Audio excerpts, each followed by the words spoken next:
And we are live. Hey, everybody. Welcome to the Gaming Perspective, episode 14, because I had to check the YouTube channel, make sure that that was the right episode.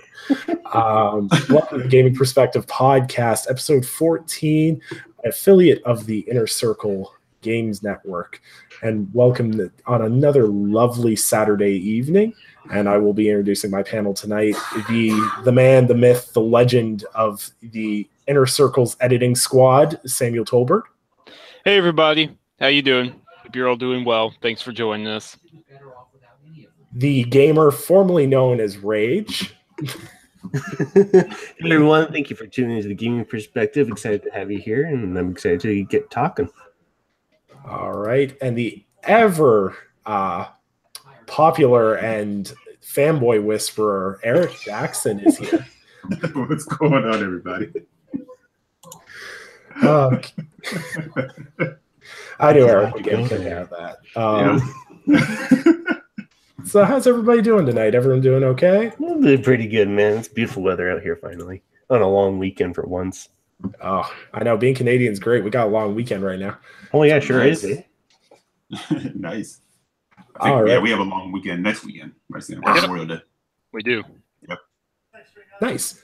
All right, so we're going to lightly brush through what we've been playing this week. To switch things up, we'll start with Eric. Eric, what have you been playing this week, my friend? Nothing but God of War. Pretty much. Woo-hoo. And that was in the pursuit of the platinum. I had actually planned to have it earlier in the week. I was pretty close, and then of course, life does its thing. Of course. Oh, yeah. Of course. Yeah.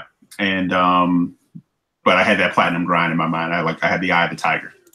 So yeah, so I was just like, checking some things off, and I kind of got to the point where, as Sam will attest, I had Niflheim and Muspelheim left, and the Queen Valkyrie left, and I just knew I had to do the grind in Niflheim in the mist. So I kind of left all that for last. Yeah, so I got it done. So I got it done today, and I feel pretty good about that. Very good. Give yourself a pat on the back. You and I now have Done the and done. platinum, and we can mock the other two. So Yes. all is Yes. good. Boy, if you don't stop. Boy. That's been it for me, man. Congrats on the plat. I know being a father, getting those plats can be a pain sometimes. Yeah, man. Yeah. There's certain games that will hook me into the point where I feel like, okay, can I achieve this? Can I do this? Yeah. Some I'm like, yeah, I'm not doing that. You know what I hate is when you go into like a trophy list or achievement guide, and it's like a 40, 50-hour game, and they've got an achievement or trophy for 5 different endings. And you're just like, yeah, okay. Yeah, Right. I'm like, this is gonna happen. Right. And even on like the achievement side, sometimes I'm like, I'll go down, I'm like, is this attainable? Yeah. And I'm still planning on doing like my 10,000 gamer score run like I did last year. Nice. Nice. I don't know when that'll happen, because like almost every game this year is a long game, and this has sort of been the year of going back and finishing those games I did in like The Witcher 3. Not really worrying about what's coming out and how fast I got to jump on it. There will be games that'll happen to, but I said my finished games list this year will probably be pretty short. Yeah, but it'll be games that matter though. Well, not matter. Exactly. Not matter, because they're short games that matter. That's a really bad way of putting it. It'll be big games. It'll be games where it's like, okay, that's legit. That's a serious. I will tell you something. Like my games beat list last year was 68, I think. Right. 69. I remember you saying that. But there was probably only about 15 of those games that were longer than 10 hours.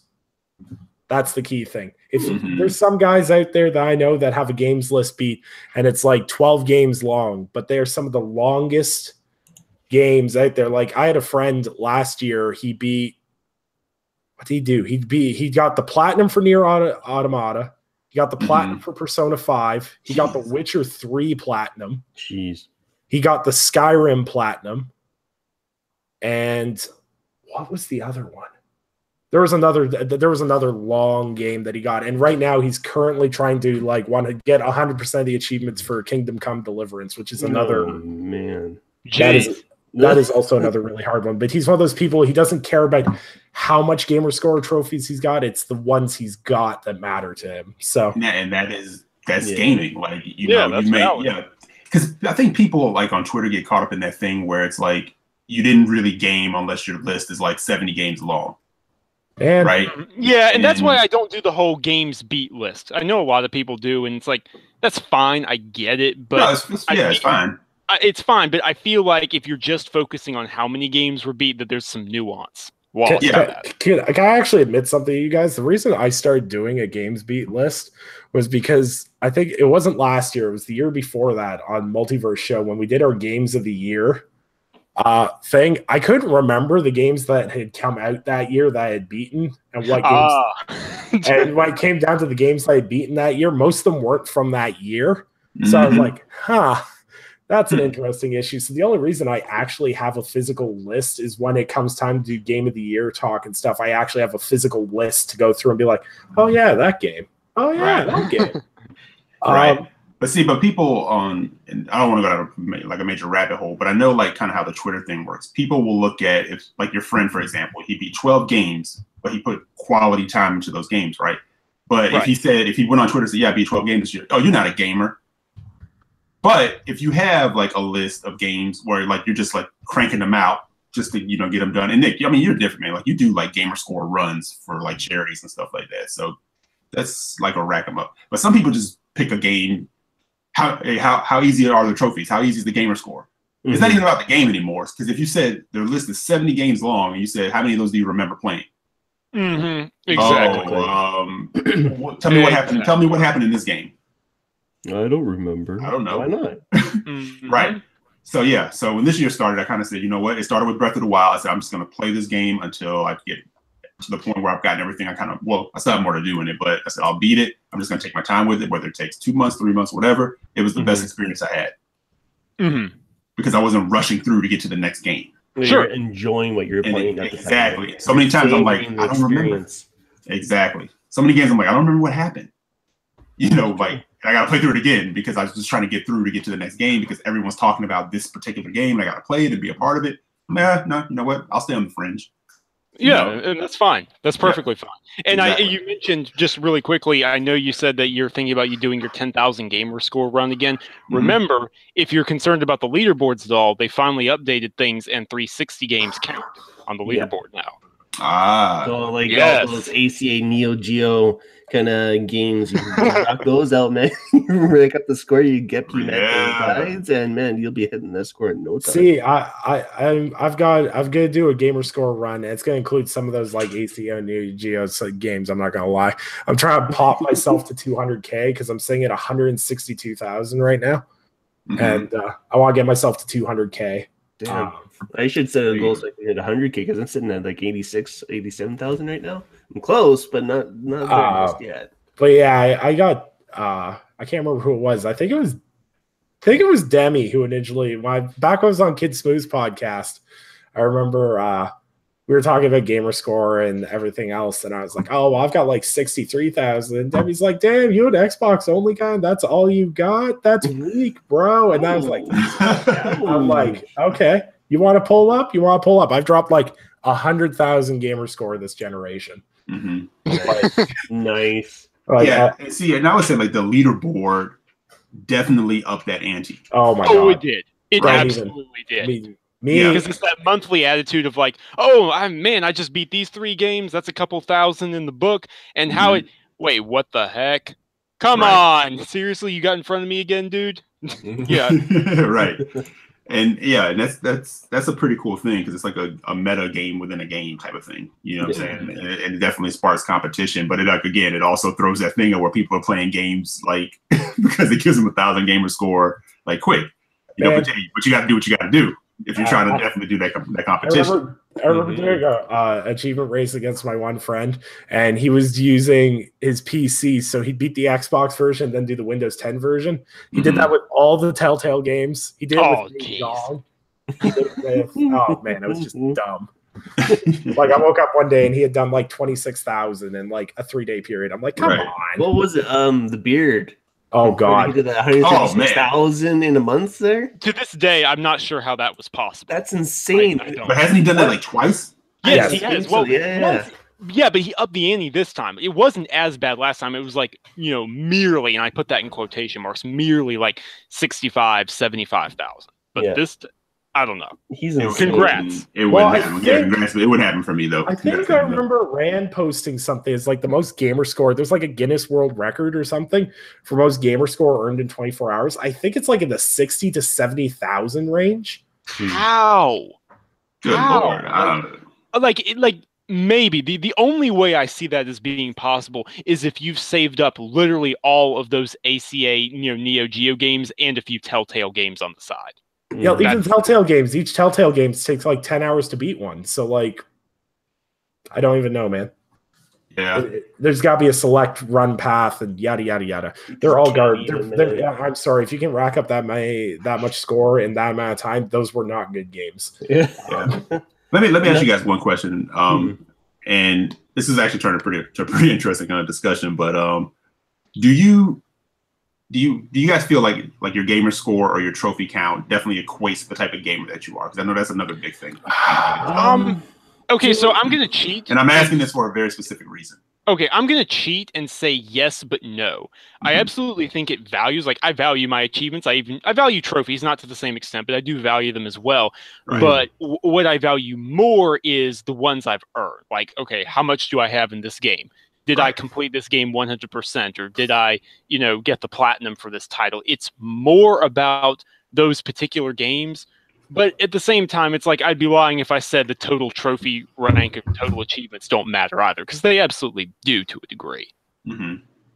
I like to see it as how achievements and trophies shows like how many you've got is how much or how wide a variety of games you've dabbled in or like you've played and how many experience you've got. But then the amount of time played, how much time you've invested in playing these games also matters, I think, a little bit more than what your score is. But the more time you've actually invested into it, the more I see as, like how much time you've put into a career at work sort of thing, right? You spend so much time and years putting into the specialty of a job, you end up going to be extremely good at it. It's kind of the same thing with games. The more you play it, the more knowledgeable you're going to end up being, the more capable you will be at being able to play that game, decipher what you need to do, whatever it is with that game or aspect, lore, story, background, all that kind of fun stuff. Become more knowledgeable overall. So you always find time invested is a little bit more important, but it's kind of a balance between the two.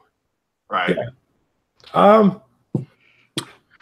I don't know. For myself, I use gamer score as a measurement of variety that people play. Like if someone I'm not going to call someone who has a lower gamer score than me any less of a gamer because maybe they spend a lot of time on one specific game. Like perfect example, when I was running a clan, my best friend, me and him have played Xbox for the same amount of time. Like we're almost a decade now. We've played on Xbox, and like I've got 160,000. He's got like 45,000 probably. Yeah. But he primarily plays MMOs and multiplayer games. So if you're playing MMOs and multiplayer games, so like if you play multiplayer games, you just play Overwatch and say Rainbow Six all year. That's only 2,000 gamer score you can possibly get out of that, right? Yeah. So like, and like, there's a lot of guys that fluff up their gamer score. I'm guilty of it with some things with indie titles and everything else, but I legitimately enjoy indie titles. So I'm kind of weird that way. Like I enjoy point and click games. I don't use them for easy gamer score. I just love that genre. So I do have quite a few completions in that genre, and I like puzzle games. So like those kind of things, like basically what I'm saying is if you have a high trophy score or gamer score, I generally equate that to you play a wider variety of games, which is cool. Like when I see someone with like 300,000 Xbox gamer score, I'm like, wow, you've been on this ecosystem for a while, obviously, and you've played a wider variety of games. That's awesome. That's cool. And one aspect of achievements and trophies that I always loved ever since the Xbox, like I first got the Xbox 360, was trying to get an achievement before my friend got that achievement. And things like that. And like it's just a different aspect. It doesn't click for some people and it does for other people. But at the end of the day, it's a cool thing to have. And I'm just not a huge fan of belittling people for their gamer score. The only time I will belittle people is if they're saying on social media talking about how bad a game is, and I go their gamer score and they either A, don't have the game on their profile, or B, they've got one achievement in it and they're talking about Endgame. Yeah. It's a little sus. And like my favorite thing is like when we an example, and this will segue into something I was going to talk about anyways, was a perfect example is State of Decay 2 right now. Mm-hmm. Social media is all about everything wrong with that game, which it's true. It's full of bugs. It's got issues. Mm-hmm. I'm not going to sit here and pretend it doesn't. I had some really hilarious glitches that I absolutely loved. I had a glitch where when my friend crouches, he goes waist deep into the ground. So his torso's like floating along the road, trying to get towards the next zombie. It's funny stuff like that. Like I've been lucky. I haven't had any of the crashes. I haven't had any of the quote unquote glaring technical issues. I'm not saying they're not out there, but I've just been blessed in the fact that so far the game has been a somewhat smooth experience for myself. Yeah, but I'm in the same boat. Yeah, and then there's guys out here that I have on my Xbox friends list, and I'm going to do this on a converse flip too, is they're either saying that this game's really, really good or they're saying it's really, really bad. Yet when I go to their profiles, neither side's played it. The guys are saying, oh, it's really, really good. It's like, you don't have any achievements in it. There's literally an achievement for starting the tutorial. Yes, there is.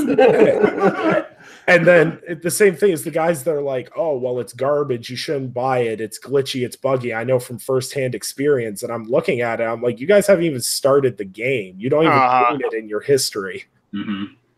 I'm like, that's just misleading. That's spooky, man. That's douchey. And like at the end of the day, I'll never understand this, and it's a social media thing to a T. I will never trash a game that I haven't played, and I will never give props to a game I have never played. Mm-hmm. An example, I didn't play The Last of Us until last year. Might have been the year before that. I borrowed a friend's PS4 to play it. I never said it was bad. I never said it was good. I was just like, oh, The Last of Us, it's got the most Game of the Year awards ever, basically. It's got the most rewards of any title. Mm-hmm. Must be a pretty good game then. Okay. I played it. I loved it. It was a good story. Had a good time. I enjoyed myself. Cool. Right. That's all there was to it. There was no, oh, well, it's the best game ever because of these awards. Have I played it? Nope. It's the worst game ever because it's just a zombie movie with prettier graphics and blah, blah, blah, blah, blah. Well, nope, because I didn't play it, so I can't give you experience or expertise on it. If someone plays something and is like we're going to keep the State of Decay example. If someone plays State of Decay and the game crashes on them 7 times while they're trying to play through it, and then they go to social media and goes, I'm trying to play State of Decay 2, and every time my co-op partner loads in or every time we try to do this activity, the game crashes. That's valid criticism. Yeah. And I'd be pretty pissed if that happened. Yeah, and that is predominantly what people should be doing. If you're having an issue, there's nothing wrong with stating that. And at the same time, if you're having a good time with the game, you can talk about how you're having a good time of the day, but don't belittle people that are having problems with the game. And the people that are having problems with the game, don't go at the people that are having a good time with the game. Mm-hmm. Yeah. Like, everybody's got an agenda. It's like a big mix, you know? Yeah. Like I remember because I posted screenshots. I was playing through Uncharted. And because I've got a mixed bag of followers. I got some heavy PS guys. I got some heavy Xbox guys. And I shared out playing Uncharted, and someone's like, oh, how does it feel playing a movie? It's not even any gameplay to it, blah, blah, blah, blah, blah. And I just ignored it. I just don't respond to tweets like that generally. And then I shared something from Xbox. I think it was like a PUBG video or something. And then the polar opposite happened. They're like, oh, how can you play that multiplayer garbage? Blah, blah, blah, blah, blah. I'm like, I was just playing Uncharted 2 hours ago. Like, make up your damn mind. Hey, they weren't on social media yet. What do you want from them? Yeah. You know? It's like, you just can't keep up, man, you know? Yeah, but that's the thing. Is like at the end of the day, what people post on social media isn't going to change how I feel about the game. Right. Mm-hmm. Naughty Dog and Sony Santa Monica make amazing games. You can sit there and call the games one and done, whatever you want to say about them. They will always make good games to me. And on the same flip side thing, I will always love Halo and Gears for their multiplayer. I will always go back to that. You can say what you want about the state of the single player franchise or even the state of Xbox as a whole, but at the end of the day, I enjoy those games and I will enjoy those games. I'm into joint State of Decay 2 right now because I haven't had any of the glaring technical issues, and I love co-op games with my best friend. So I'm enjoying myself. But I'm not going to go around and be like, when people are saying there's glitches and there's bugs and it's broken, I'm not going to be like, you're a filthy liar, because they're not lying. It's happening. Right. You know what I mean? It's just social media amplifies morons, essentially. Because pre-social media, there was a certain aspect of like, you only talk to your friends or whatever. On social media, any moron can gain an audience. And that goes with politics, anything. Social media platforms gives idiots a voice.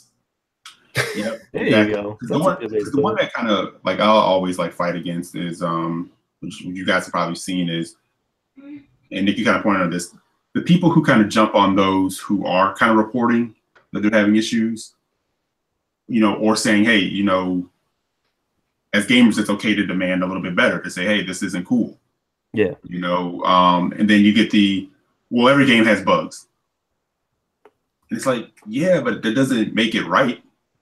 You know? No, and see, the thing is, like, to wrap this up before we start talking about Nintendo, what the thing is if you get bugs, especially in a game like State of Decay, for example, if you're having bugs and you legitimately think the game could be good without the bugs, don't be afraid to tweet at Undead Labs or go to their forums and be like, hey, I have an Xbox One X or I have an Xbox One S, and I was doing this when this issue came up. Right. Because if you don't voice the issue, it won't go away. And this whole thing where the game's good, but it's janky. It's true. Mechanically, a game can be super appealing and still be janky. You can still call it a good or fun game with it being janky. But if you take the jank out of it, or the developers can work that jank out so the game runs smooth and it still has those fun mechanics, isn't that better in the long run? Definitely. Well, I mean, that's the argument. I don't know if anyone remembers this particular line, but that was the argument I even made in my review. Is I said, look, I'm not going to tell you it doesn't have performance issues. I don't know, evidently lucky that I didn't really run into any bugs. I don't know. You can call me a liar. That's just, it is what it is. I didn't have any issues there. But I argued that the jank and the performance problems were more than made up for by the gameplay systems at work. That doesn't mean I didn't dock it for it. But at the end of the day, that's just how I felt about it. Right. And there's nothing wrong with that. And people going at reviewers for lowballing or highballing or anything like that, reviews are personal reflections of one person's views. Do not let one person's views ruin a game for you. Not just that, but don't let it sway your own view too. Go into it sometimes with maybe a little bit of an open mind. Take the feedback, take the reviews, listen to them, like, okay, this has its issues. I hope it doesn't happen for me or whatever, or just start playing it and see if it actually ends up happening for you. Because for me, I haven't had very many issues with State of Decay 2, but it's also been very different for a lot of people. Like, it's such a wide variety of circumstances for each person for whatever's going to happen. There's just so many things that could happen. It's probably going to. Yeah, exactly. So it's like, it's only a matter of time, or it's going to happen, but I the world either. Yeah, I can't say anything. I like bad games. Like, I like Duke Nukem Forever. I don't mind janky games. I like PUBG. One of my favorite games is Devil's Third on Wii U. Oh my god, that game is so good, dude. But you look at it and you go, this game is poorly optimized. It's janky as hell. But it's a like, I always kind of said that game is like, if you're watching like a really bad B movie, that's the game that the college guys are playing on before they get killed. It's like some game they made up to put on the TV screen. And, that is Devil's Third, but it's fun. It happens. There's games that are buggy, janky, whatever, that you can still have fun with. I remember you bring up the Wii. I remember to segue into Nintendo talk. I remember Red Steel on the Wii. The motion controls in that game were awful, but I had so much fun with that game, man. I beat that game like 8 times. There were some levels that were just so much fun to play. Yeah. Like it wasn't a good game. Definitely was not a good game, but it was fun and I enjoyed myself for it. Right. And at the end of the day, my long-winded point to this point is basically, if you like something, like it. There's nothing wrong with liking it, but don't expect everyone else to like it for the same reasons you like it. Mm-hmm. Yeah. And yes, that even applies to Sam when people complain about the Witcher 3's combat system. But see, you know what? I know we're gonna move on, but that's the other thing too. Is I see so many people they come. It's like they have to peruse Twitter and find people who are talking crap about a game that they like to prove to them how wrong they are about the game that they like. And I'm like, you should be off playing the game that you like. And and there's nothing wrong with saying I really like this game. Yeah, there's some issues, but hey, I like it.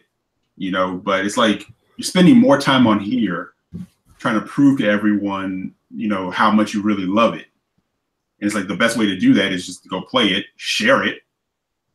Mm-hmm. If you kind of feel that there's issues with it, if you don't feel there's issue with it, just talk about the game, like share screenshots, talk to the dev, show people in that way. You don't have to go on and like tell people that they're wrong and stupid and, play your games or whatever. Like, why are you complaining? Why are you, Yeah. And it's like, I can complain because I put my money into it. It doesn't matter what the game is or how I got access to it. It's like, that's what and it's not even about complaining. It's like, why do we all come to Twitter? It's an open forum to discuss whatever you want. Why are you, but too many people try to police, for whatever their reason may be.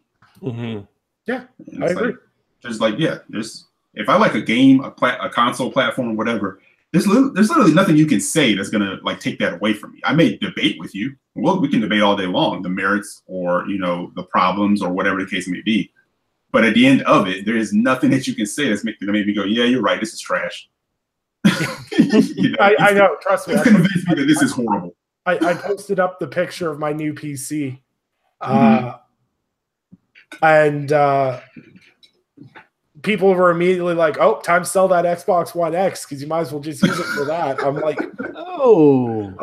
I play games with my friends on that. They're like, yeah, but there's no exclusives on the X. I'm like, yeah, but I play Rainbow Six Siege with like my clan on it, and I play Smite with my clan on it. And they're like, oh, well, I guess. They're like, who plays multiplayer games, though? I'm like, oh, my God.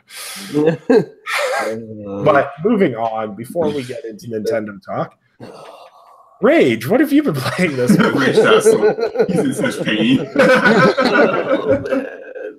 I started up State of Decay 2 recently, and what else have I been playing? I've been playing Omen Sight that came out on Steam and PS4 recently. That's actually a really interesting take on an action murder mystery indie game. I've mentioned it a couple times on Twitter, but it's something I recommend for people to try out and pick up. Oh, groovy. Right on. Sam, what about yourself? I played a lot of State of Decay 2. I'm currently playing a ton of it, even though I'm weighed down by my big bag of Microsoft Gold. It should be here any day now, from my understanding. Other than that, which I am having a lot of fun with State of Decay 2, despite the jank, and I need to get some of you guys in a squad with me so we can do some supply runs. I've also been playing Rage, because I picked it up at a GameStop for like $2.50, and I was like, all right, well, this has got to be worth it no matter what, since the sequel got announced. And I have to say, I'm not sure why people didn't really like it. I'm loving it. I am absolutely loving this thing. I actually combed through the reviews because you had me thinking, because you and Rage have both said it's been really good. I had a couple of my friends go and pick it up and say it's been really good. The key focusing factor seems to be the ending. Apparently, the ending is such an insult to the entire game. It like ruins the whole game. Well, that would have to be a doozy of an ending because, I mean, I'm sorry, I'm loving it. It's basically like Doom and Mad Max had a baby. Yeah. It's absolutely fantastic. The gunplay is incredible. The AI utterly trounces a lot of the AI we've got today. Like the mutants. It's impressive. They will they will literally like run along the wall to dodge your shots or like from a chandelier to get behind you. It's some of the best non-Halo AI I've seen in years. And this is a 2011 game. Some of the best, I love how I can take a couple shots at an enemy and hit them, but like in the chest, stomach, legs, or whatever, but then like they'll fall on the ground, but they'll still lean back up and try and shoot you and try and fight back. And then if you leave them alone long enough, they'll end up getting back up and back into the fight. And you go, well, Yeah. Just like they're like people who got shot in the stomach who still want to keep fighting. Like, you know what? I don't care. I'm going to still lean up and try and kill this guy. I don't care if it's going to kill me instead, and sort of thing. And go, oh, I don't really see very many AI kind of want to keep putting up a fight like that. Yeah, or if it's obvious, if you're like killing them at a rapid rate, some of the guys in the back will just be like, screw this, and they'll start running away. Yeah, or, like try to hop in a vehicle and get away from you. I absolutely love it. Considering you can find it at GameStops for like $2, $3, $4 right now. If you have an Xbox One, go and grab it. Seriously, it's a wonderful game. Yeah, I definitely want to pick it up. I didn't play it last generation. But yeah, I started thinking back on it, like, why didn't I play this? And trying to remember kind of, things that were being said about it.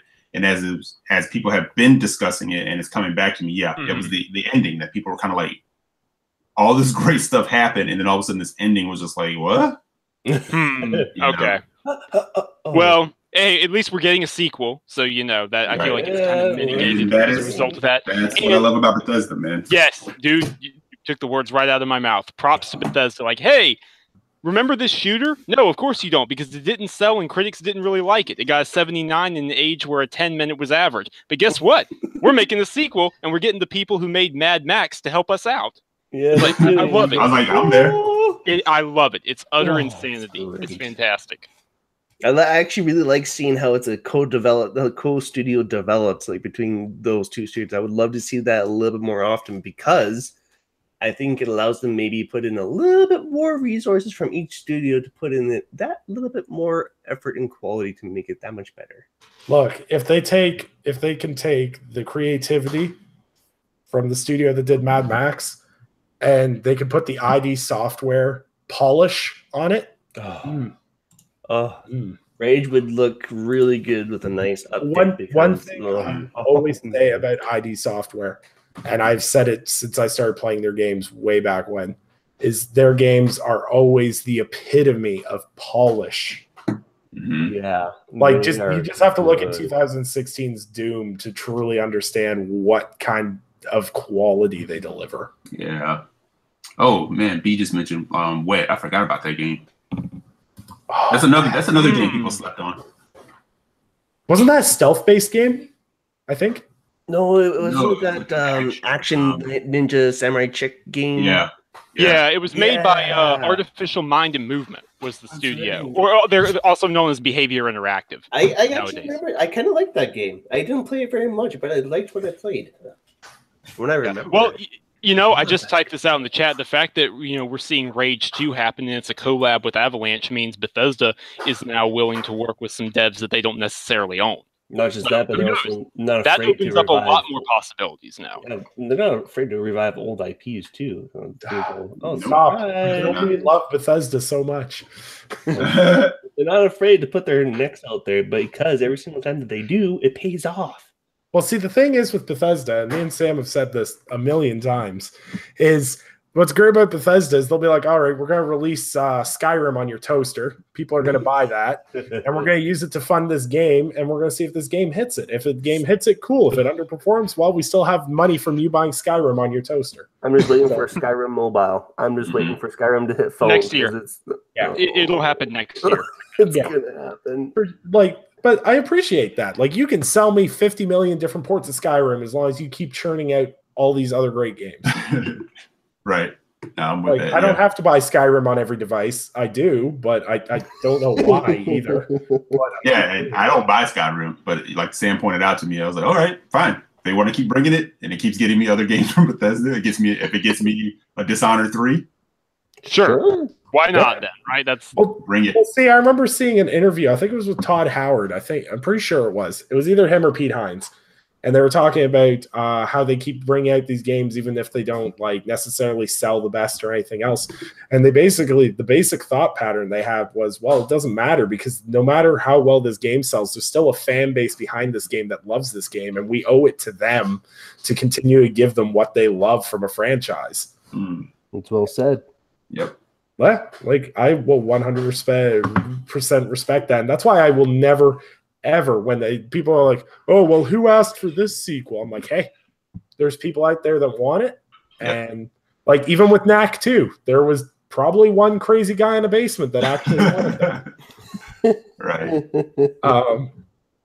But like that's a meme in itself. But but that kind of level of dedication to continuing a game, even if it's not necessarily critically acclaimed or financially hugely successful, that's awesome. I'll always applaud that. Mm-hmm.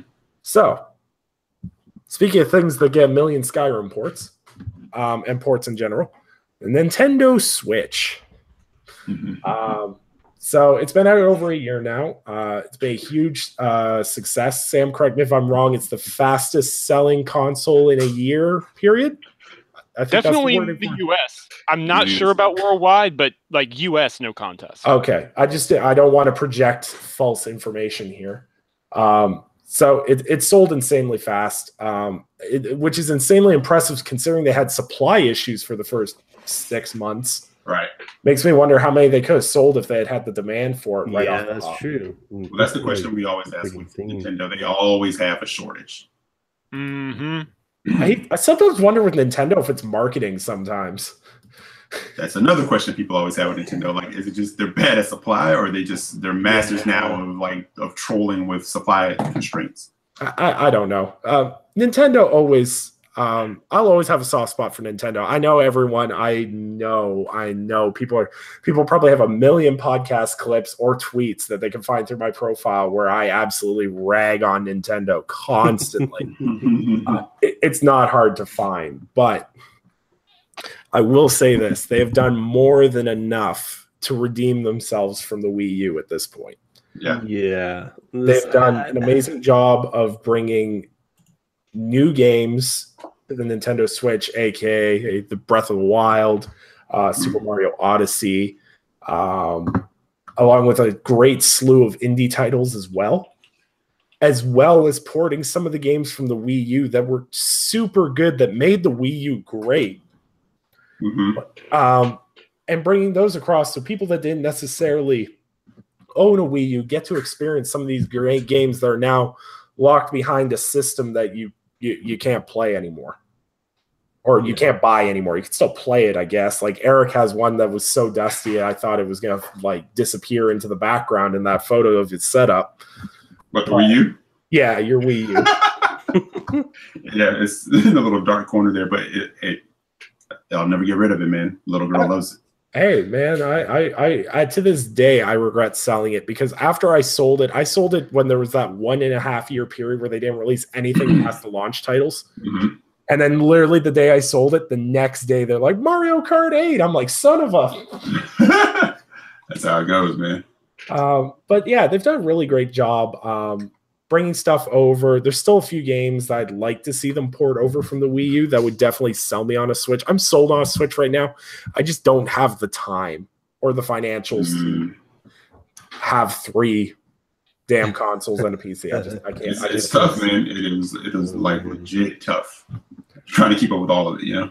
Man, I have hard enough time between my Xbox and my PS4. Like I can't imagine being a PC gamer, PS4 Pro, Xbox, and Switch gamer sort of thing. You just go, yeah. And beyond the time, it does not help with like gamer ADD. No. Yeah. No. I'll sit there sometimes going through my library, like, what do I want to play? I want to play all this. What do I want to play? And then I tire myself out. Yeah. Yeah, I have the same issue because I have game ADD because I play a game for a little bit.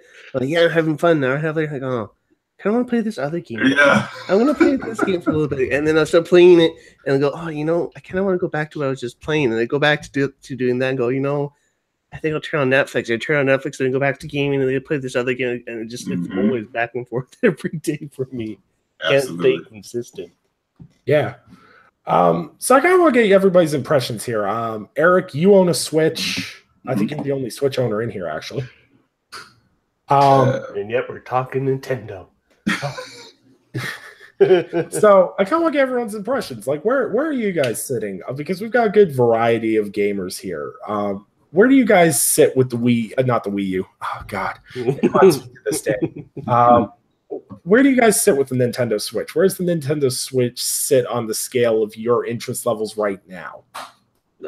I want it just so I can play Breath of the Wild, but that's about it. just because I'm a huge Zelda fan, and that's been like my go-to game since I was a kid. But that's literally the only reason for it. I'm not a portable gamer, so I don't really like have much of an interest in the whole picking it up and taking it where I need to go aspect sort of thing. I don't like its services. The only thing that really has it going for it is maybe very, very few games. Even then, I tend to like some of the more serious aspect of games, or serious gaming, or games that have a more of a adult vibe to it. I'll just put that out there. So with the Switch, there's not much of that, so it doesn't appeal to me too much. So it's really only the Breath of the Wild that has me kind of interested in it overall so far. Right on. Sam, what about yourself, my friend? So, where I'm sitting at right now, Nintendo's done a great job. I mean, last year, I don't think anyone would argue that they had probably the best exclusive game output. I don't think anyone would really contend with that, with, you know, the double whammy of Breath of the Wild, Super Mario Odyssey, Mario Kart 8 Deluxe, all the different ports that came over from the Wii U that nobody really played, so it worked out. You know, they had a great year. This year hasn't been quite as good. It's been a little bit slower, but obviously you've got things like Octopath Traveler coming up, which that game looks incredible. Yeah, it looks fantastic. I love it. The artwork is incredible, and we actually get the Japanese box art for once, which never happens, so that's fantastic. And then obviously you have the 1-2 punch winding up of Smash and Pokemon, which I don't think it's possible really to overplay exactly how big that's going to be, launching alongside their online service. So I think they're in a really good position as far as their games go right now. Third-party support is iffy, to say the least. It's really just Bethesda right now. Contrary to what certain wannabe insiders said, there's no Switch version of Black Ops 4 coming, which I found very interesting, but not really surprising either. So yeah, it's going to live or die based off of the games Nintendo keeps bringing, and I think they're doing a good job right now. Right on, yeah. I agree with that. Aaron, you're a Switch owner. How's your experience with the Nintendo Switch been? And you've been a Wii U owner as well, so you kind of have the both worlds there. So where are you sitting with the Nintendo Switch?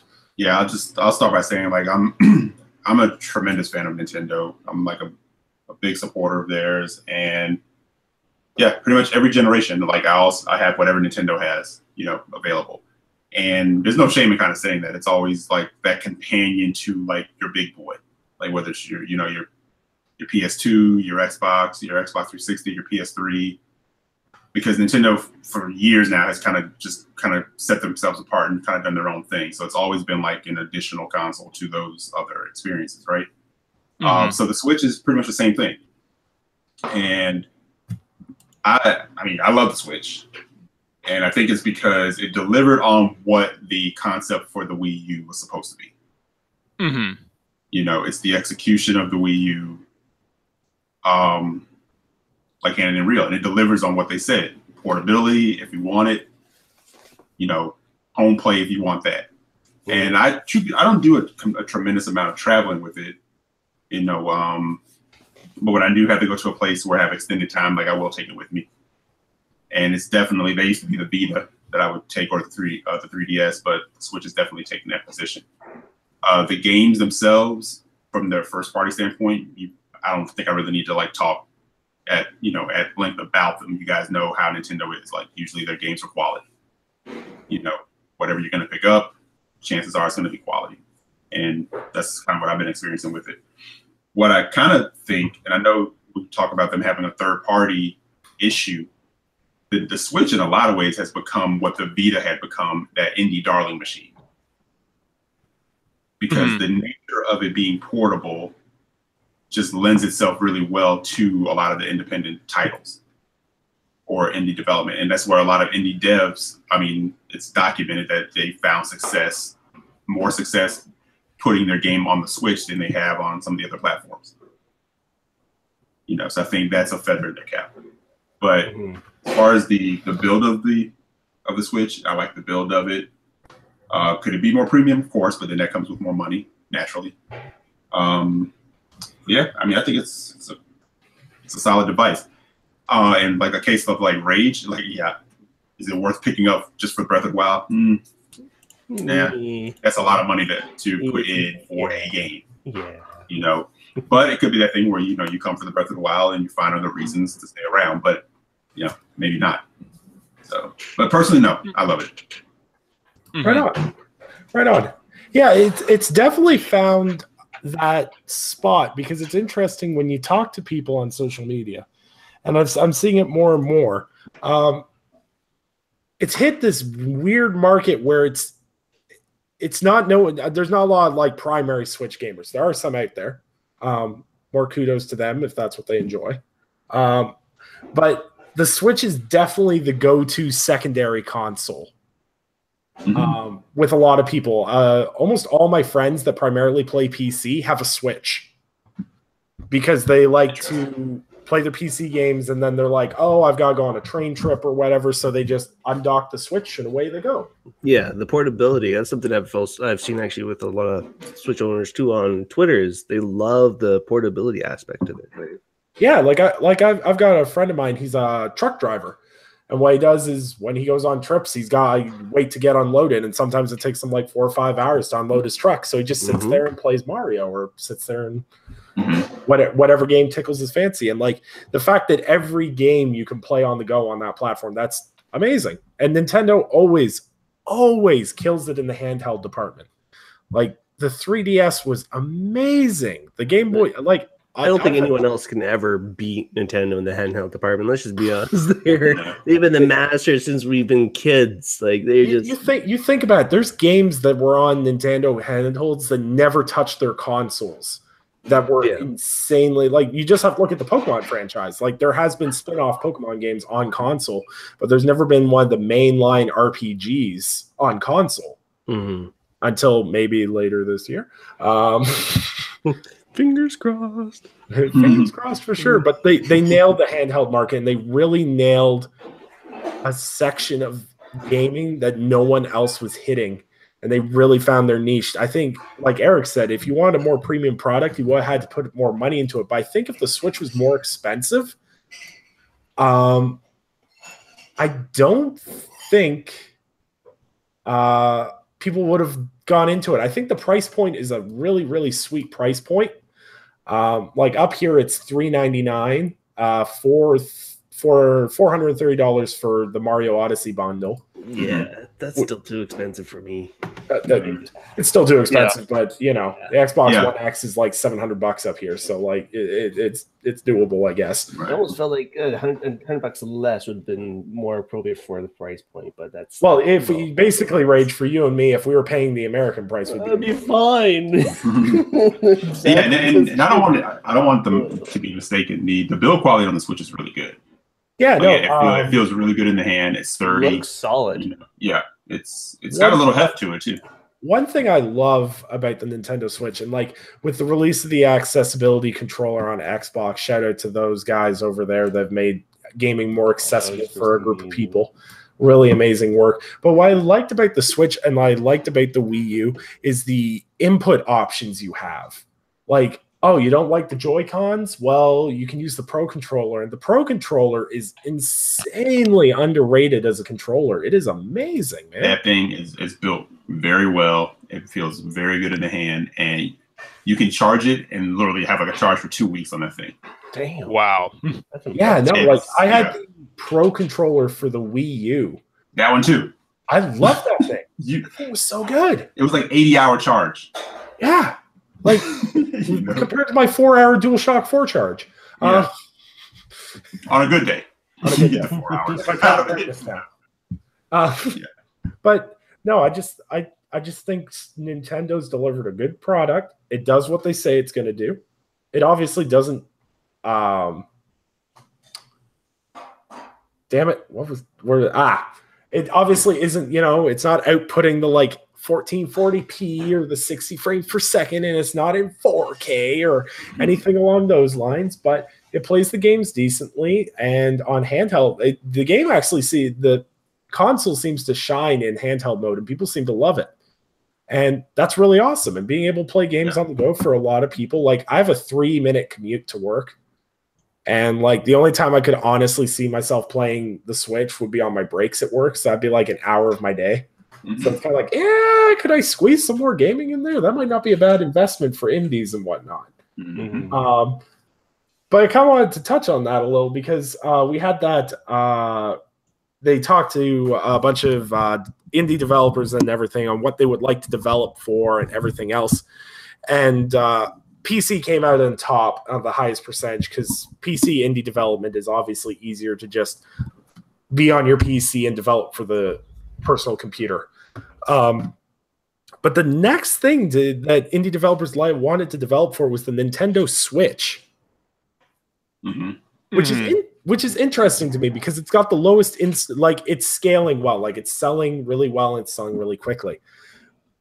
But it's got the lowest install base as it sits right now. But indie developers are more interested in putting their indies on the Switch than they are the PlayStation 4, the Xbox One. So they're more willing to invest the time and effort in putting their indie titles onto 17 million plus hardware than they are Xbox, PlayStation combined is like 105 or 106 million people. And there's been several indie titles that have actually have done better sales on the Switch than they did on their PS4 and Xbox releases or even their PC releases combined. Why do you think that, guys, is? Like, there's obviously the portability is a huge part of that, but is there any specific reason you think indie games are selling better on the Switch than they are other platforms? Sure. I mean, financial analysts and games analysts have talked about it. There's less games. There's less competition. That's just all there is to it. The market of people who, generally speaking, the people who get a Switch are playing it on the go, are using it all the time, and are more willing to buy a game on the Switch if it's there. So an indie being on the Switch, whether it's available elsewhere or just exclusively on the Switch or whatever, means it has a very high chance of being discovered, especially since unlike PC, unlike Steam, they're not suffering from a very congested marketplace. Because Steam, I don't know if you guys have checked the Steam store in a while, but it's loaded down with shovelware. It's ridiculous. Discoverability is extremely, extremely difficult on there nowadays. So yeah, I mean, it's pretty simple. It just boils down to that right now. Well, it also seems like it's a mixture of that, and from what I can feel like I'm seeing, is that it almost feels like Nintendo Switch owners embrace indie games maybe a little bit more than other gaming communities out there.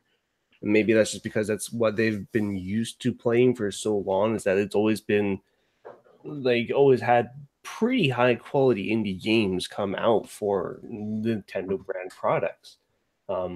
So I think more companies are more inclined to say, hey, we have an indie game. Why don't we do like Steam or Nintendo Switch or just Nintendo Switch, because we know people are going to buying our game on those systems compared to other ones, and definitely way more in comparison to these other games, because we don't have to compete with all these AAA games. Plus, we know it's a community that plays a lot of indie games and embraces them. So why don't we just take advantage of that sort of thing? Mm-hmm. Yeah, and I think also Nintendo has really embraced being that their third party, situation is, very much a roller coaster is the kind of word I'm looking for. They've done a really good job of propping up, and it started with the Wii U. This wasn't like overnight. Cultivating, building relationships with independent developers. Mm-hmm. And that's sort of, I think, a big part of this is in lieu of having or going after a lot of the third party or being able to get third party to be there. They very much treated that relationship with independent developers as a third party, as important as you would like an EA or, Capcom or whoever the case may be. They really give the platform to it, and you see it when they do a Nintendo Direct. Like they'll spend, 10 minutes on like an indie reel and then go back and follow up and talk about these particular games, and they get like a spotlight in that way. Whereas, you get some spotlight on, PS4 and Xbox, but not like how it was when these consoles launched. Mm-hmm. Because they were kind of in that same position. They were looking for content, they were whatever, so they were propping up a lot of the independent, development or whatever. Nintendo is very much cultivating that still. I think that's also a big part of it. Yeah, for sure. I think you guys pretty much covered all of it and very well put together. See, for me, I like to be in the high and mighty spot that indies are actually a growing market and that people are actually starting to realize that some of these independent titles are actually insanely good. But that's it too. That's it too. I mean, the quality. Yeah, I think we've gotten past that stigma. Remember, like when people, especially in the beginning of this generation, if you spoke about an indie, it was trash, it was garbage, and people thought they were all just like pixelated side scrollers, you know. But some of your best experiences have come out of the independent development. Yeah, you know that stigma. Oh, you're indie, so it's disregarded. You know, everything has to be AAA, big blockbusters. You know, and we've seen, you know, based on where we kind of fall in line with, you know, AAA development, how long it takes, how much money it costs, or whatever. That has definitely opened up some cracks where independent developers have slid in with great product, great games. Oh yeah. You know, and where some of these bigger corporations, they're like, you know, big cog pieces that have to keep moving. You see the love and the dedication that's going into an independently developed title. Mm-hmm. Yeah. You know, if I sat down right now, it would take me a bit, but if I put down the top 10 games I've played this generation, I'd probably there'd be at least 2, maybe 3 indie titles on there, at least, which is insane because if you had asked someone at the back of PS3, Xbox 360 generation, how many indie titles were in their top 10 games of that generation, you probably wouldn't find any. There might be some. Yeah. But not very many though at all. Like, is Cuphead technically indie because they're published by Microsoft? Are they technically not independent because of that? Cuphead, right? They're independent. They have a special relationship. Like it was a very special situation where, you know, they got the goals pushed back and Microsoft gave them some more funding and things like that. But at the end of the day, that's still an indie title. Okay, so like you get games like Cuphead, Hellblade's technically an indie title. Yep. One of my favorite games of this generation, and to be honest, one of the best co-op games I've played this generation is Overcooked. Overcooked's such a great game. I love it. You know what? I hear much about it. I hear so much about it. This this cute little indie game. I gotta give it a try. Man, honestly, there's very few games me and my wife click on. Like we're both Fallout nuts and like that kind of thing. We both love Fallout, but as far as like games that we play together, we're like vastly different. But she saw the trailer for Overcooked and was like, that kind of looks like a cute little game. It wasn't even on my radar, and I was like, okay, well, it's like $15, so we'll pick it up. And me and her, I think we sat through and we almost beat it all in one sitting. So we played for like 4 hours. And then my friend came over like an hour later and we were hanging out. And I'm like, oh, you got to try this game. And then me and him sat through and beat the whole game that night. We like finished it up at like 4 o'clock in the morning. And then the next day, me and my wife sat through and finished it again. I've probably beat it another 2-3 times after that with various friends. I'll play through it with anybody, honestly. I wish it had online multiplayer because it's only couch co-op because of obviously indie title. But it would have been cool to be able to play that game with your friends. Same thing with Cuphead. I wish that had some form of like send a friend an invite and play. Kind of aspect, but there's so many good indie titles out there, and I'm really glad that Nintendo is giving them so much shine because there's so many games that fall under the radar because AAA hype cycle this generation has been absolutely ridiculous, and especially on the social media aspect, a lot of people like to focus so much on big titles and everything else. I feel like some of these titles just slip through the cracks. And like I did an indie spotlight piece on Overcooked. And a lot of the comments I got from people that are like, oh yeah, but released next to this AAA game that I was really interested in, so I didn't really pay attention to it. And I think that's part of the genius with the Nintendo Switch, and it falls back to what Sam said. Since they don't have a huge lot of games coming through, like they've got a lot more games than the Wii U had. There's no doubt about that. There's a constant flow of games for Nintendo Switch owners, week to week, there's new stuff being added. That's great. But since there's not like on Xbox and PlayStation on any given week, you have like 10, 20 games coming out through the week. And like most of the time you look at them and you're like, what is this? Why would I buy this? Whereas the Switch, it's kind of more, it's not regulated more, but since there's less to like go through, you're kind of like, oh, that looks really fun. Maybe I'll give that a try. And things along those lines. So they've got a really good audience for that. Well, I will say too, they do have to work on getting a little more control because there's some shovelware things going on there.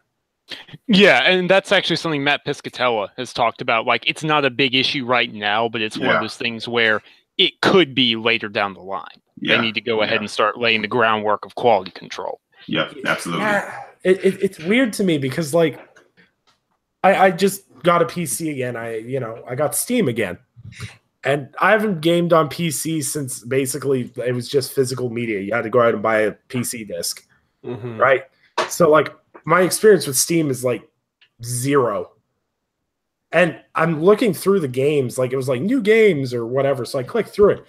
The amount of shovelware and just garbage that's on the platform just blew my mind. I'm like, is there no quality control at all? No. And there's some games on Xbox I kind of look at it, I'm like, oh, why is this on here? And like there was a couple of games on that have come out for the Switch. I can't remember what the game's called. That game I sent you guys that we were all cringing about. Galgun 2. Yeah, Galgun 2. I like Suicide Guy that was going around. Yeah, Suicide Guy, great game title to run with. But I just hope that Nintendo, since they do have a more limited store, they curate their titles a little bit better, and they avoid shovelware, because there's nothing worse than shovelware on your platform. Like the Nintendo Wii was shovelware central. There was so much like undercooked. I'm not going to say it was garbage. I'm sorry. I try I try not to use that word. I try not to go be like trash. Gotta resist. But there literally was so much shovelware on the Wii. So I hope Nintendo Switch keeps the quality that they have going forward. Now we're going to talk Nintendo E3. Oh, how glorious or how underwhelming could this possibly be? We'll never know until it happens. So we're going to talk a little bit about the stuff that we kind of sort of know is going to be there. So last week it was Pokemon League Central.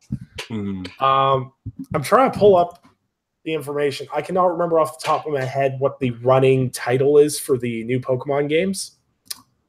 Anyone remember off the top of their heads? No. No, but I can look it up. They had Pokemon Let's Go Pikachu and Pokemon Let's Go Eevee. That's trailers. What it was. That's what I'm looking at it right now. The fake leak or whatever how it is, and then they have. That's about it. The only one that really has me interested is Luigi's Mansion. Man, I loved it. I love that original game. I love the first one. I swear, I took the crap out of it. Oh man, I swear on everything that is gaming related. If Luigi's Mansion comes out and it's only on the 3DS, it does not come to the Nintendo Switch, I will riot. I will not. That would piss me off so much. Even though I don't have the Switch, I'd be like, okay, now I need to get Breath of the Wild and Luigi's Mansion. If I will 100% admit that was the tip of the iceberg for me with the Wii U. They're like, oh, we have a new Luigi's Mansion game. I was like, oh, that's my favorite Nintendo franchise. And they're like, and it's on the 3DS. I felt like I felt like Nintendo like walked into my house and kicked me right in the groin. I was Dark of the Moon was so good though, man. Oh man, don't say that. No. So good. No, but I'm gonna say I think Luigi's Mansion 3, if that does happen, I think that's gonna be a Switch title. Yeah, at this point, they all got it was crazy enough though that they're bringing the original GameCube Luigi's Mansion to 3DS, and I'm like, why can't that be on Switch also? But hey. Yeah, that's kind of with Nintendo. Sometimes what they do confuses me. And I don't mean it in a negative, like not to be like a negative, like I know I'm a constant stream of Nintendo negativity because it's things like that. I find with Nintendo, they'll do like two things right and they restore my hope in them. And then they do one stupid thing that just absolutely astounds me. And like, they're so split on like if you're going to support the 3DS with software, that's cool. It's a handheld, that makes sense. You're also trying to push the Nintendo Switch with people as well. Why wouldn't you have some of your big titles come to the Switch too? Like if you told me next week that Luigi's Mansion was coming to the Nintendo Switch, I would sell something that I own to buy a Switch next week. People do not seem to understand how much I love Luigi's Mansion. I loved it. You're Luigi. You're the underdog. You gotta save Mario because he did something stupid. It's like my time to shine. Yeah, this is like the story of my life, and I loved it. My guess is they're playing the numbers game. Like it's sort of like the install base of the 3DS is still bigger. Mm-hmm. Yeah, it's still selling. And what game could you appeal to a kid who doesn't have a Switch yet with? You know, you can put that original Luigi's Mansion on there. And I'm pretty sure they're looking at Luigi's Mansion 2 in some way as to making that decision. Like, where is this game probably going to find the most success? And I mean, I wouldn't be surprised if Luigi's Mansion does make it over to the Switch, especially if they do 3. They might do that whole, like that package thing like they did with like Star Fox Zero, which nobody played, but they put that Sleepy's whatever game in there. I could kind of see them doing like, you know, Luigi's Mansion 3, and then also including like Luigi's Mansion as a like an added thing, like inside of it or something like that. That'd be cool. I'd be with that. And then all will be forgiven. Yeah, all will be forgiven if Nintendo gives me Luigi's Mansion. Yeah. And yes, people can comment on the fact that I have really odd taste in Nintendo games. I'm also one of those people that was screaming from the rooftop when they're like, Mario Odyssey is the new Mario adventure you wanted. I'm like, no, it's Mario RPG too. Honestly, that's the power of Nintendo, man. Everybody has their thing they love from them. The only thing that has me worried, because we all know Game Freak is working on the Nintendo Switch version for Pokemon. Game Freak does fantastic Pokemon games. Okay? Pokemon is fantastic. It may follow a specific formula. I don't even know any of the Pokemon anymore. I can remember kind of the original 150. But like I haven't kept up with Pokemon in eons. But if they were to bring a mainline Pokemon RPG game to the Switch, it's pretty much game over. You're going to watch the Switch sell out past where the Wii was. Pokemon is such a big deal to so many people, so much. But the only going concern I have is the word "go" in the title. It's because I've seen a couple of insiders talking about it, and there's been some like min and han about it, about how it's going to tie in with Pokemon Go. I really, really hope it doesn't, because I thought that app was absolutely awful. Like, if they're using the word "go" because you can take your Switch on the go, that's fine. But there's been rumors that they're using some form of assets and parts of Pokemon Go for this game. How do you guys feel about a mainline Pokemon game? Are you worried about it coming to Switch, or is there a concern? Do you think this might be disguised as like a spin-off Pokemon game? This is not a spin-off Pokemon game. No, it can't be. I think it's been a little bit too long since there's been a good iteration of a Pokemon game in the series, or even recently. If they take Pokemon Go assets and use that for the new Pokemon game, I can't see that doing well. Honestly, I can't. They talk. It wasn't necessarily assets. They said mechanics, which is interesting. Yeah, because even then, there's not a whole lot mechanically going on with that game. Certain aspects, yeah. But I mean, like an intern in a dev studio or something like that could do that sort of work. I can't see how it needs so much effort to do that sort of technical, mechanical work for a game. Yeah. Also, too, I don't want anyone to think I'm conveying these rumors with anything more than a grain of salt because 98% of Nintendo rumors are generally fabricated. Because Nintendo seems to run a pretty tight ship in that regard. Sam, what about you? You know you follow a lot more people in the industry. What do you think's going on with this Pokemon game? I think probably a good chunk of a good chunk of the information that came out is probably true, but at the same time, I don't know. It definitely needs to be unique, right? Because this is coming to the Switch, so it would be the first Pokemon that isn't coming to a dedicated handheld. This is it's a hybrid. It can be a dedicated console just as much as it has the portability aspect to keep in mind. So you would imagine that they've got to do something special to take advantage of that. They've got to make it as big a deal as possible. They've got to not annoy the fan base they still have on the 3DS because that thing, amazingly enough, is still selling and software still sells on it. So I think it's going to be good. I'm just not really sure what that entails. But I think we're definitely going to learn more soon. I don't think we're going to be waiting much longer to find out what's up with that. You definitely think we're going to see more pre-E3? Yeah, actually, I'll co-sign what B said in the chat. I think we actually will probably see a Pokemon Direct, like a dedicated Pokemon Direct. If we don't see it at E3, maybe right afterwards even. Because what they might do is they might dedicate E3 to Smash.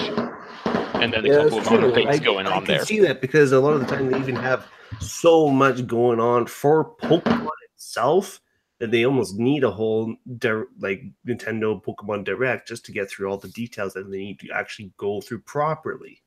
Yeah. It depends on the year, though. They kind of switch up for a certain game sort of thing, and yeah. Mm-hmm.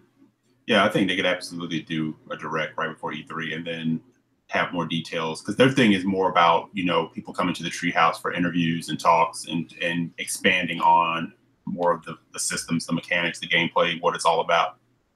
Like throughout E3. Mm-hmm. Yeah. So I can definitely see them doing that. Mm-hmm. And like B pointed out, we were talking about, the Pokemon Go, how that would work on the Switch, what they would be doing. And like, I was going to say the same thing, mechanics, pretty much.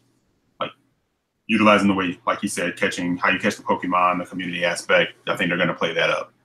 Yeah, absolutely. Yeah. Oh, definitely. Absolutely.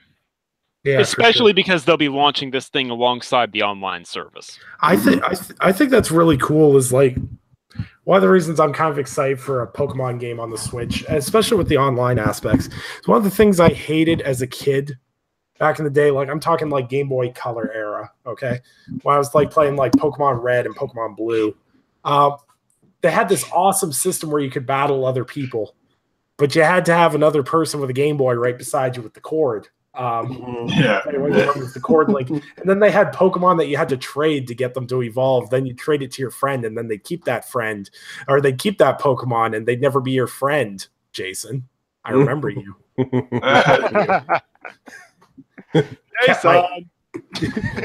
Jason, if you're listening. Jason stole my Alakazam. Oh, geez, lay it all out. Lay it all out, dude. Yeah, hashtag still salty. Thanks, Angelina. I think if they do it right, this game's gonna fly. I think even if they screw it up, it's gonna fly. Pokemon is it's such a hype monster, and it deserves the hype. Part of me sits there and goes, I'm almost 25 years old. I won't get excited about a Pokemon game. If I see a trailer, I'm gonna lose my bananas. And I would just say, okay, then here's my counterpoint. Are you excited about new Simpsons episodes? Are you excited about other TV shows that are still going? That are going for a long freaking time? Well, I'm sure you would be. Yeah, pretty much. I just need Futurama to come back, and then I'll be happy. Oh, yeah. No, but anyways, past my crushed hopes and dreams. The one game I don't know anything about, and timeline-wise, is new Metroid game. I was just thinking about that. So excited. Where's everyone's hype level for that? Like, I know we're not exactly the most Nintendo centric. Pardon me, everyone. My neighbor across the street is currently lighting off fireworks. I thought I heard bottle rockets.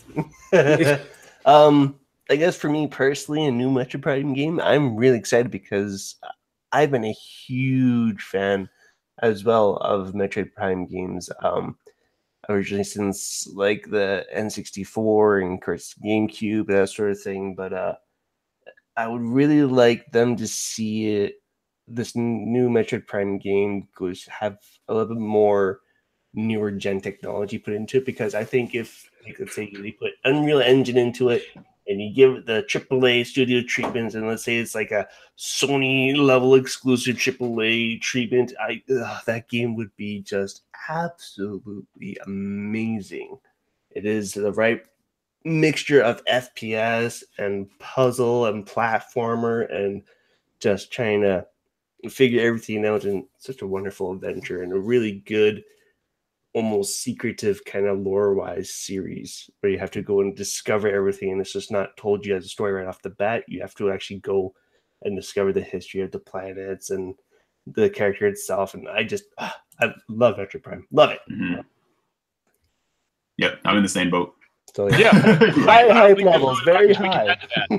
I don't think there's much we can add to that. Metroid Prime, yeah, bring it. There's a reason just that logo got so much attention last E3. There's a good reason for that.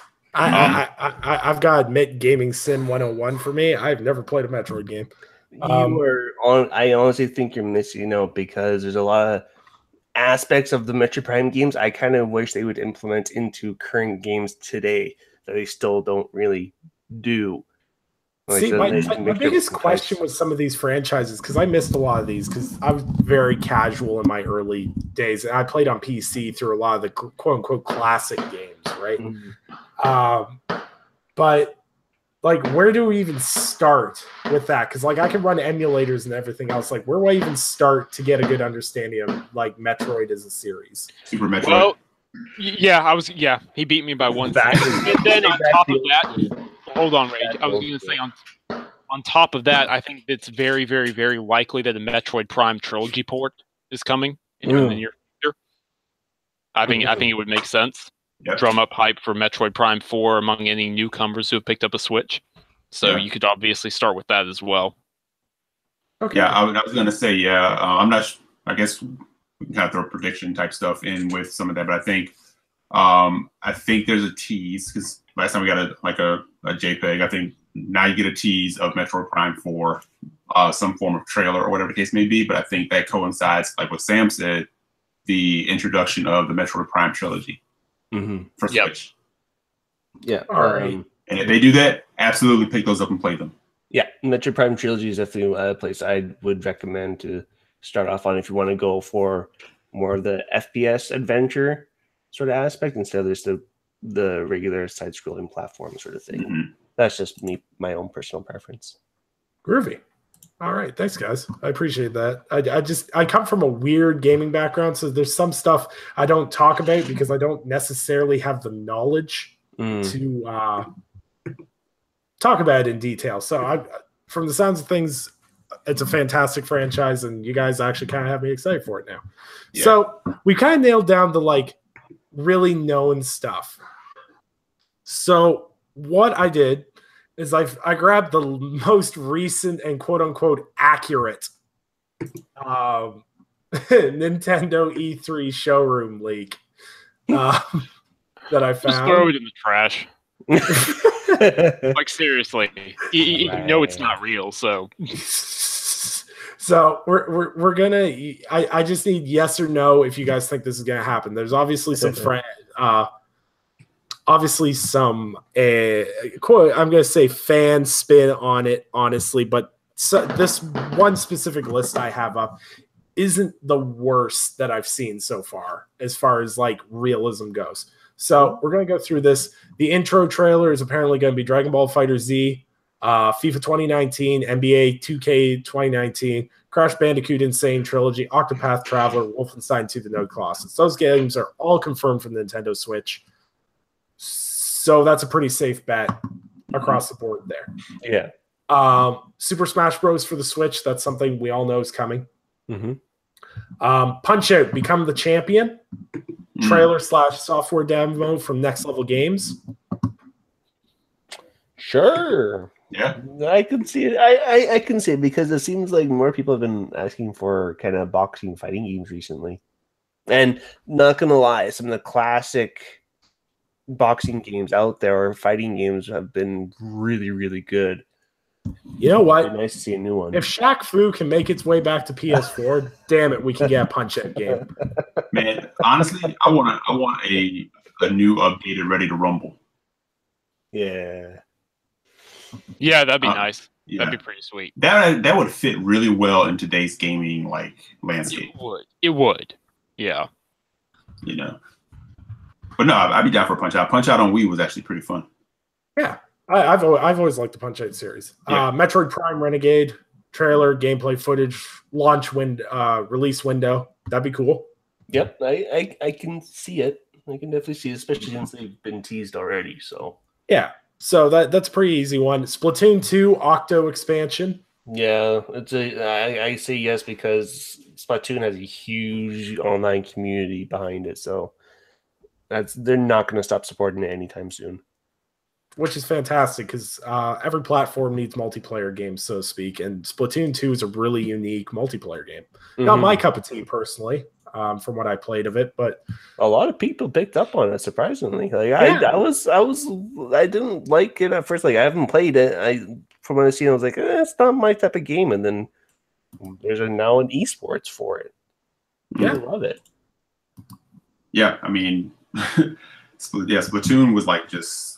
It's interesting, like where it went from them showing it, and we talk about content. Splatoon initial content was like a little light, as far as like the maps and things like that. But they kept staying dedicated to it, adding to it, and that community kept growing. And I mean, you talk about multiplayer, man, and you look at it, it looks kiddie, but you go in there, man. Some of those dudes will own your ass. Yeah, from what some of the clips that I've seen and go, what is going on? And yeah, that looks really intense. Yeah, it's definitely fast paced, insanely. Mm-hmm. And strategic. It's very. I mean, it look like again, it's cute, it's inky. Oh, it's just like ink and what? No. It's very strategic. Yeah, like it's the maps, more to it than you can see. Yeah. And this is when this prediction list starts to go a little more hairy, so to speak. I don't know why I used the word hairy. I don't know why that came to mind first, but don't mind me. I'm tired. Fire Emblem Memories, trailer / gameplay footage from Intelligent System. Mm-hmm. I'm ready for that. I'm hyped for that.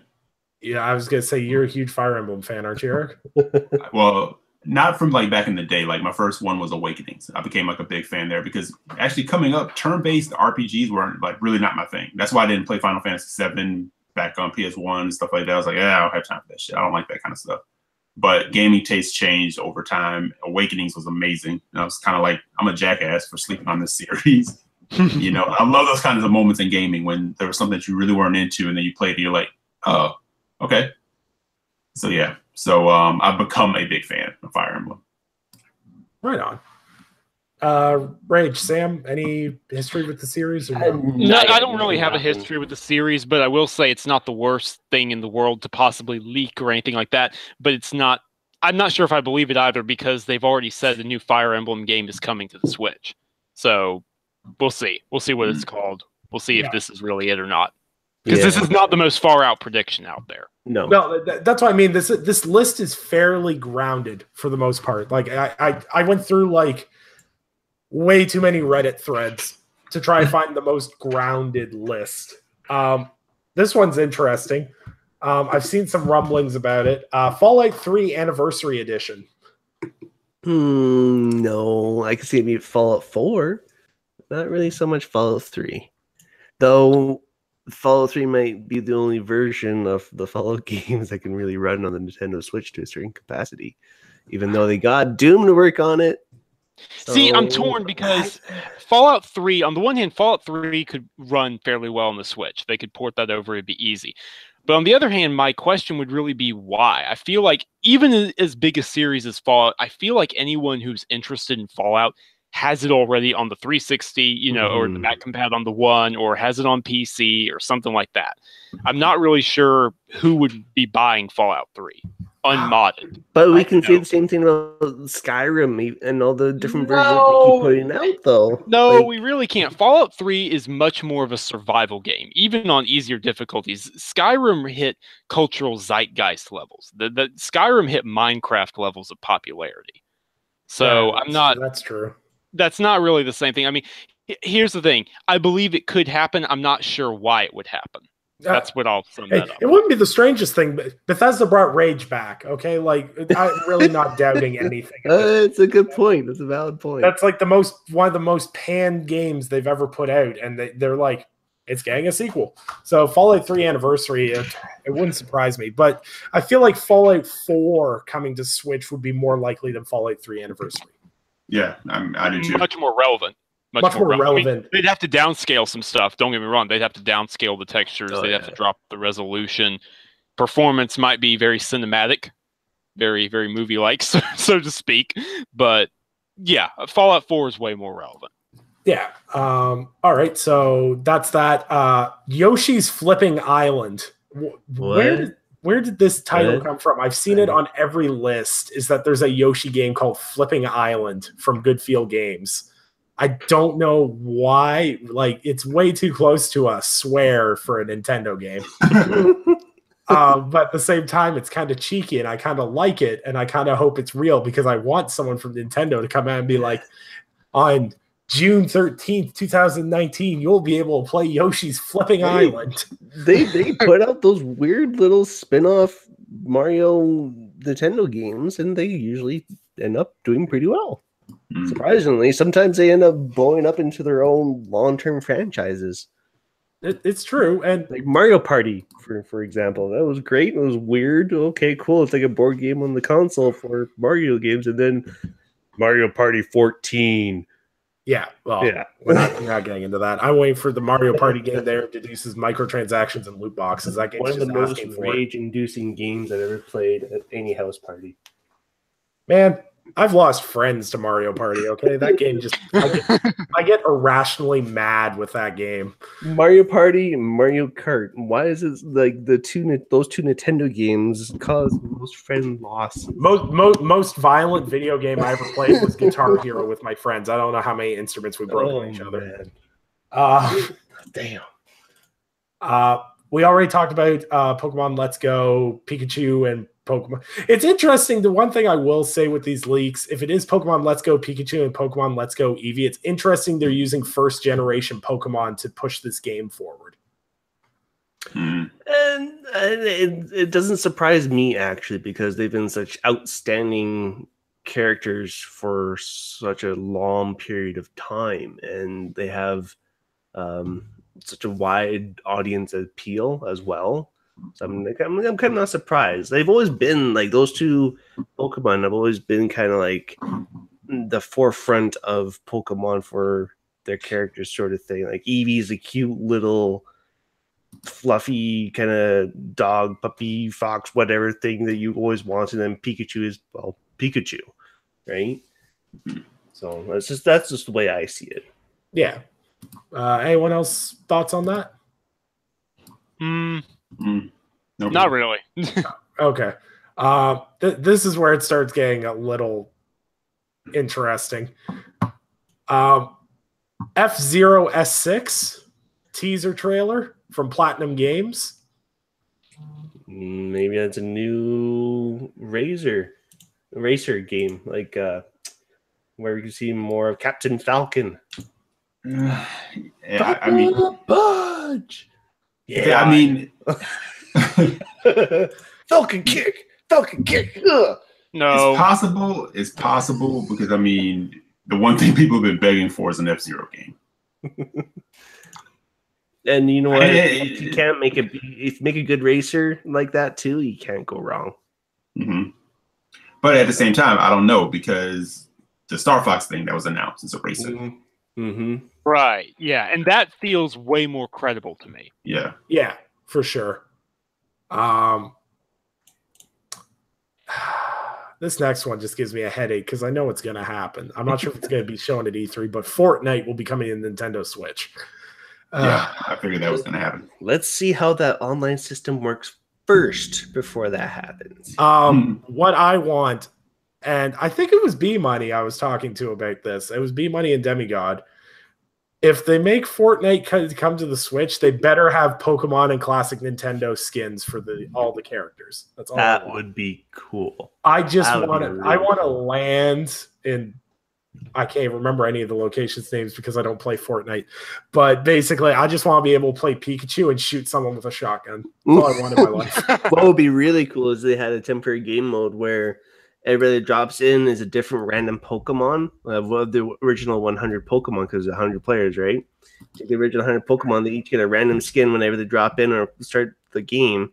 And the map is actually the original kind of bit of land that Pokemon was originally on. Kanto region? I can't remember what it's called. Yeah, Kanto, yeah. Yeah, that would be kind of pretty cool. I don't know. I just kind of want to see Bulbasaur building a wall around himself and then try to shoot Pikachu with a rocket launcher. Endlessly looks amusing in my head. It makes me sound like a sick person, but Jigglypuff beating down. And if that happens, I cannot wait for the PETA outrage from animals shooting each other with rocket launchers. No, I was kind of thinking to myself, if they do this, Nintendo's pretty good at like, hey, if we're gonna do this, we want to do something big, do something major, and I can see like a Mushroom Kingdom map. Yeah, that or Hyrule map or some themed like Mm-hmm. Or they did like or to coincide with the Nintendo theme park. What if it was like you're like in this giant Nintendo theme park, going at it. Bear with me. Keep the original map, but all the building and all the weapons are geared around classic Nintendo IPs. Fine by me. I'd probably play that way more on. Okay, let's not get ahead of ourselves. We're not saying it's a good game idea or that anyone should play it. I'm just saying it's a possibility. Let's not jump to conclusions. Come on, stop getting my ideas going. Yeah. No. Fortnite, no. Shun. PUBG's better. Yeah. What? I'm not touching that. I am not touching that one. And the last one is Star Fox Lylat system. Lylat? Yeah, I'm saying that right. I hope. For trailer gameplay footage. I actually just commented in the chat that that Star Fox Adventure came out such a long time ago. It was so much fun. It was actually one of my more memorable games I played on growing up, actually. I actually don't think I played a lot of Star Fox. I think the only time I ever anything Fox related was Smash usually. Mm-hmm. Anyone else? I know Eric's got a deeper Nintendo history than I do. Yeah, no, I've always loved Star Fox games. Star Fox 64 being my favorite. I didn't really rock out with Star Fox Zero because they did that weird control thing. I just wish it was. I just wish it was an upgraded, Star Fox 64. If they're gonna do Star Fox, and I'll wait and see whatever the racer is. I won't poo-poo anything because Nintendo has that way of kind of throwing something out there. And you're like, and then you go, oh, okay. Yeah. But I see B talking about Star Fox Adventure in there. I would love just a big world Star Fox game where you get out of the ship. There's combat on planets. You get in the ship and there's space combat, space battles, and just take it on a bigger scale. Yeah, that would be nice. That'd be pretty cool to see. Absolutely. Yeah, because the thing with Star Fox is everyone says they want a Star Fox, and then something Star Fox comes out, and then they don't rock with Star Fox. Yeah, well, that's like with anything. We demand more, but then we don't. You don't support, and and B just said too, and I totally agree with this. B if Platinum if they were working on a Kid Icarus game would be dope. I just need Platinum Games to never stop making hack and slash games, and I'll be happy. And that would be perfect for Kid Icarus. Yeah, 100%. Now, to completely derail any validity to this list, also with this list is the Nintendo Treehouse E3 showroom instructions. They're quote unquote the real deal. And on the right bar, it has the schedule, what the time period is, the length of this reveal is, okay? Yeah.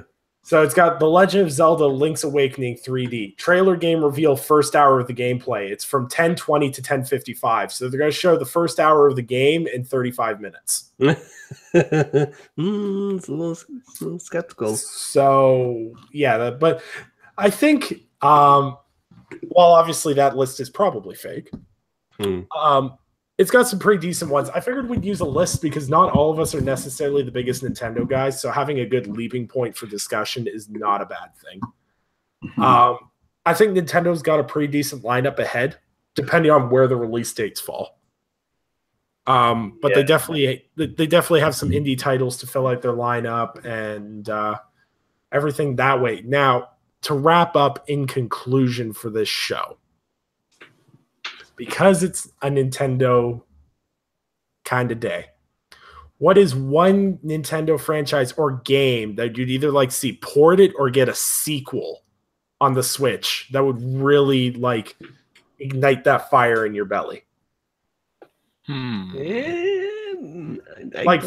go first because I came up with the question to give you guys a minute to figure out. Mario RPG, please. Anybody? Anybody from Nintendo listen to my podcast? Probably not because you all blocked me. But honestly, the rumors of that Pokemon RPG has really got me personally excited because I've always felt if it was done properly in a really good, polished way, that really could set the tone for the future iterations of the Pokemon games. Because if it does so well, I don't think we'll see very much the old school type of Pokemon games anymore. So like I would really enjoy like almost like a first/third person Pokemon RPG on the scale of like The Witcher sort of thing, or like the technical or the visual quality of like, let's say, God of War. I know it's never going to happen. It's in my dreams, but like I've always thought something on such a high quality level could do so well and really just set the bar for that series for the future. All right. E, what about you? Still thinking. If you want to go. Okay, yeah, sure, I'll go. A proper new Pikmin game. Yes. Pikmin 4. Love Pikmin. Need it. Come on. None of this hey Pikmin nonsense. No. No, I think Pikmin 4 is definitely coming. I think it is too. It's a safe bet for a game that'll likely happen, but nonetheless, it hasn't been officially announced. It counts in my opinion. So Pikmin 4, absolutely. Yeah, no, and see, Sam has permanently earned his spot on this podcast. No matter what other blasphemy that comes out of his mouth, I won't kick him off now because he doesn't love me. Oh man, I just remember playing Pikmin. I think it was the Pikmin game that was on the GameCube. Mm-hmm. Yeah, there's two of them on the GameCube, 2 or 3. In a really embarrassing story for my mom, she actually tried to ground me because she thought I'd found some form of pornographic game because apparently the Pikmin look like little. Oh man! Really? So you got me. Nope. I had Pikmin taken away for 3 days until my dad got home and educated my mom a little. It was Good time, Mom. I'm gonna teach you a little. It was interesting. Okay, I got nothing to say, dude. I got nothing to say about that. I've got no words either. Trust me. Growing up, my mom was very strict on what kind of media I was allowed in the house. Even though, like, the first games I ever played were on my grandfather's PC, which was Wolfenstein, Doom, and Heretic. I was like 4 years old. But like, yeah, no, that's my favorite Nintendo memory right there. Now, Eric, I hopefully have bought you enough time. What do you got? So any franchise to come back, any franchise, or like, even a port if the game's like super hard to get or find or anything like that. I want that Devil's Third port. Oh my god! I'm joking. Okay.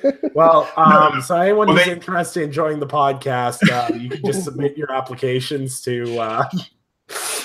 Well, honestly, they've already kind of started doing like the ones that I wanted to see, and they started in Metroid Prime is coming, so that would like hands down be like a big deal for me. Right. Truth be told, Sam and I talked about this months ago. I'll just go with a port. I kind of want them to package together the recent Twilight Princess update and Wind Waker HD. Yes, absolutely. As one collection for Switch. Yes, dude, Wind Waker, for all the shit it got when they announced it, because everyone thought they wanted like that 3D Zelda that they showed and that updated version, which is fine, which is what you got in Twilight Princess. That's great. Yeah. Wind Waker, going back and playing that now in HD and the love that they gave that game. I went back and I played that right before my daughter was born. You know, I was like, okay, I'm gonna play something that's just I can zone out to because this isn't gonna happen very much. You know, right. And sitting there with Wind Waker HD just kind of took me back, and the game stands just gorgeous. Oh, that cell shaded look. Oh yeah, it's just a great adventure game in general. So I think, and it could happen for the fact that they put so much into that. I think it will be right at home on the Switch. And where Twilight Princess is concerned, I think it did respectable numbers on the Wii U, but I definitely can see if they brought that over, people picking it up because it didn't have enough time to kind of like get that footing because the Wii U is pretty much just done. I think when we talked about this before, we talked about how the problem is it would have helped the Wii U if it had come earlier, but the damage was done by that point. Exactly. The Wii U was it was dead. It was on its way out. Exactly. So that would be awesome. And if I can I steal one more? Sure. By all means, go ahead. Diddy Kong Racing. All right. There's worse options out there. Dude. Oh my God. I got into an argument with someone over Diddy Kong Racing versus Crash Team Racing the other day. That was like the weirdest argument I've ever been a part of. Yeah, Diddy Kong Racing is great. Yeah, I'm talking about just hours with like cousins and friends and, you know, girlfriends at the time and stuff like that playing Diddy Kong Racing. Oh. Even over Mario Kart, that game actually, maybe that's why they don't want to touch it again. Like, you know, that actually took a lot of thunder away from Mario Kart for half a minute. You know? There's so many good kart racers back in the old days. Yeah. Oh, yeah. Yeah. But, I mean, if you can do... Because the thing that made that game stand out, and I think that Sonic Racing that came out a few years ago kind of like took some ideas from the Diddy Kong Racing, is like you had, you know, driving mechanics, you had aerial like mechanics, the combat and stuff like that, and it all worked really well. Mm-hmm. You know, so I wouldn't mind seeing them kind of like turn it down. Now, because we're pretty much done the episode, the one game, it's not a Nintendo franchise. This is just one game that legitimately I would fall on the floor and have convulsions like that one guy that saw the Super Mario Smash trailer. If Sly Cooper ever comes back, ever, I would be... My girl would be in the same boat, man. She loves Sly Cooper. I feel like Craig from South Park. I'd be so happy. Nice. Oh, man. Like, no word of a lie. Like, I remember with, I think my first girlfriend, I think I was like 11, maybe 12. And the amount of time we spent playing PS2 and taking turns with Sly Cooper was just, it was such a good game. Just so many good memories with that game. I want to see it come back so bad. But unfortunately, it's one of those games that I can honestly see just staying in the past forever. It's like I wouldn't say that. If Spiral can come back, any game can come back. Hey, if Bubsy can make a comeback, anyone can make a comeback. Damn it! That's one GoldenEye to come back. There you go. Hey, seriously, I take GoldenEye. Microsoft and Nintendo shake hands. It's in both of your benefits to work out what happened. Watch that happen. Watch that happen this E3. Hey guys, we got a cool announcement. We got GoldenEye coming out exclusively just for Nintendo Switch and Xbox One platforms. What? Wait, what? No way. Hey, I'd be down. You know what? If they brought GoldenEye back and then we could play Banjo in Mario Smash Brothers, I would love to smack Mario around. They don't even have to look that good, and they still probably be like, "Oh, this is one of the best games of the generation because they're these games." And we go, "No, all right then, if you want to say that." Right. If they bring GoldenEye back, they have to have a Smash Face mode. Oh my God. A blockhead smush face mode. Great. So many nightmares. Oh, so many man. Good times. Oh, that's great. All right. So I want to say I'm proud of myself. I did a whole podcast without slandering Nintendo. So I think I get a chip now. Is that how Okay, that's AA. Never mind.